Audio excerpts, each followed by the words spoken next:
Assalamualaikum warahmatullahi wabarakatuh.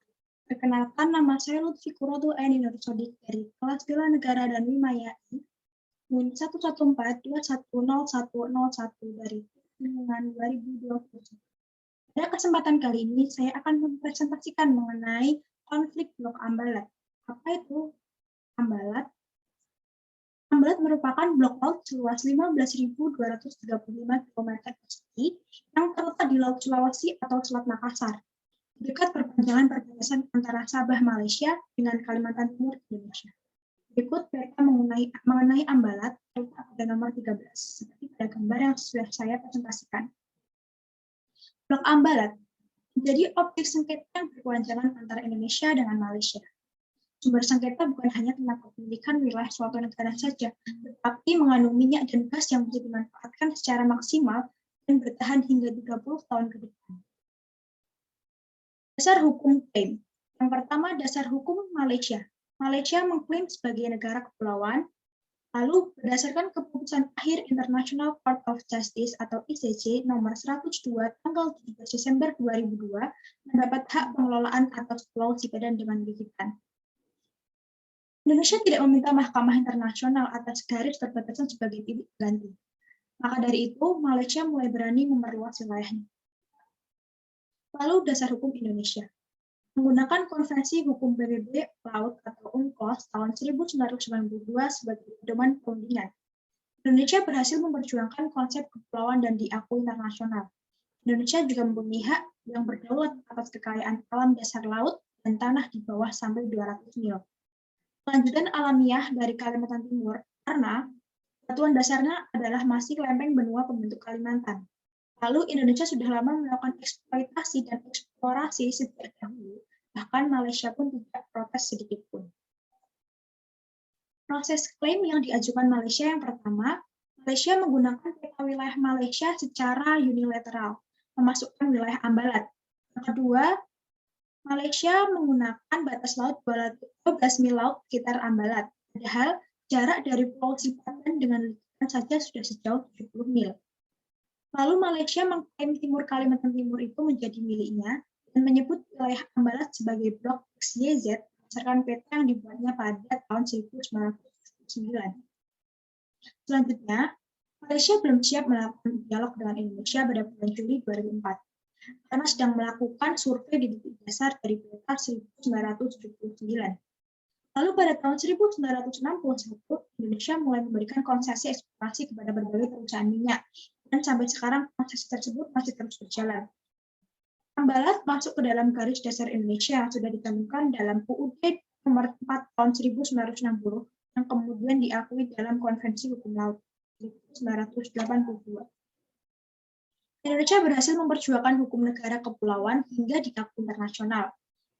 Malaysia belum mulai mengajukan nota protes pada tahun 2004 setelah menang dalam kasus Pulau Sipadan dan Likitan. Pada tahun 1968, Indonesia memberikan konsesi kepada Shell untuk mengeksplorasi minyak, dan Malaysia pun tidak protes. Namun, pada tahun 2004, Indonesia menawarkan konsesi blok. Lalu strategi Indonesia. Strategi Indonesia dengan diplomasi luar negeri dapat berupa strategi Departemen Luar Negeri, strategi TNI Angkatan Laut, dan strategi DKP. Yang pertama, strategi Departemen Luar Negeri. Departemen Luar Negeri menggunakan metode soft diplomasi, yaitu cara penyelesaian masalah secara halus, tetapi tetap mempertahankan misi yang kuat dengan tidak merendahkan harga diri bangsa. Lalu posisi Indonesia terhadap Malaysia dapat dikatakan kuat karena berdasarkan ketentuan-ketentuan hukum internasional yang berlaku. Yang kedua merupakan strategi Angkatan Laut. Menggelar operasi yang dikategorikan sebagai tindakan preventif, pencegahan, dan represif tindakan. TNI Laut cenderung lebih keras daripada Departemen Luar Negeri, karena masalah konflik Ambalat lebih dari sisi pertahanan kedaulatan, bahkan TNI Angkatan Laut menyatakan bahwa tidak akan membiarkan sejengkal laut pun terambil. Lalu strategi DKP. DKP lebih berfungsi sebagai badan yang mengatur mengenai pengelolaan pulau-pulau Indonesia termasuk pulau-pulau kecil dan terluar di Indonesia. Menurut Kapsudit Identifikasi Potensi Pulau-Pulau Kecil, Insinyur Diki Sadili, solusi yang dapat diberikan dalam penyelesaian konflik ambalat adalah yang pertama, tertib administrasi pemerintahan. Pemerintah seharusnya secara detail dan jelas memasukkan seluruh bagian yang masuk wilayah Indonesia, dengan setiap keterangan mengenai data demokrasi dan data statistik dari keseluruhan pulau-pulau tersebut. Yang kedua, memberikan nama atau toponim atau penamaan untuk unsur-unsur geografis pada semua pulau yang ada dalam wilayah Indonesia. Lalu, strategi peraturan perundang-undangan nasional. Ada Undang-Undang Nasional Nomor 1 Tahun 1973 hanya memuat bahwa kawasan landas kontinen Indonesia mencapai kedalaman 200 meter atau lebih. UNCLOS tahun 1982 menjelaskan konsep yang lebih baru bahwa jarak landas kontinen mencapai 200 mil laut dan dari garis pangkal, dari mana lebar laut teritorial diukur. Untuk menghindari hal-hal yang tidak diinginkan dan menyamakan dengan ketentuan internasional yang berlaku, pemerintah dapat mengamandemen undang-undang tersebut dengan mengacu pada UNCLOS tahun 1982 yaitu Konvensi PBB mengenai hukum laut. Selanjutnya, analisis kebijakan.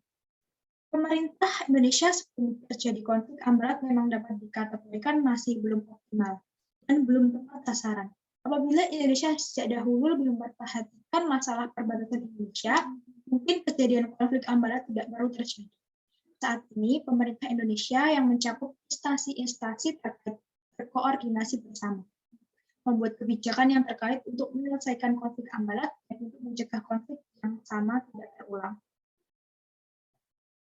Terima kasih yang dapat saya sampaikan. Yang lebihnya mohon maaf. Terima kasih. Wassalamualaikum warahmatullahi wabarakatuh.